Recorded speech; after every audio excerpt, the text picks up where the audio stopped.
Hi, my name is Chip Davis. I'm the Executive Vice President of Moxey.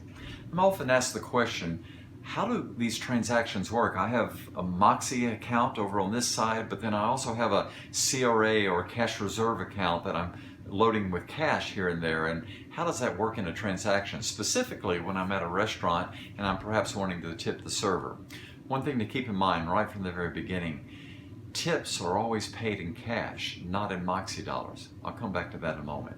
So let me, as an example, run you through a transaction. So I'm at one of the Moxey fine dining restaurants in town, and my wife and I have spent $100 that night, and it's been a great meal, and the server comes at the end of that meal, and I give her my Moxey card, and she takes that card and goes into the back and processes that transaction on one of these Moxey terminals like that. At the moment that that transaction is processed, $100 comes out of my Moxey account and goes to the restaurant's Moxey account. But at the same time, $10 commission also came out of my cash reserve account and went to the Moxey Community Exchange. So both the Moxey portion was taken care of and the cash commission portion was taken care of, all in the same swipe of that same transaction. That server is now going to bring that receipt back to me at the table, and I'm going to sign my name on it, but because she did such a wonderful job, I'm going to put a $20 tip on there, and then I'm out of the restaurant.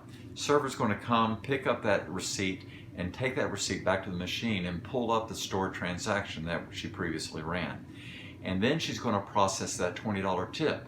But remember, tips are not paid in Moxey, they're paid in cash. And so when she processes that transaction, it's going to take $20 out of my cash reserve account, and it's going to send that $20 to the restaurant's cash reserve account. Thereby, the restaurant now has $20 in the cash reserve account, and they can justify paying the server the $20 in cash tip. So do keep in mind that either one of these transactions can deny if you don't have the cash reserve account to cover them. The original $100 transaction, if I didn't have the CRA loaded for at least $10, that transaction would have been denied.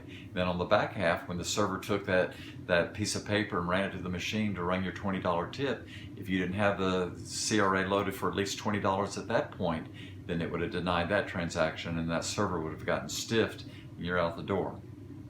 So do be very, very careful about making sure that your cash reserve is loaded at all times, not only to cover the commission, but also to cover any tip that you're about to pay. Thank you for taking the time to listen to me, and you have a great day.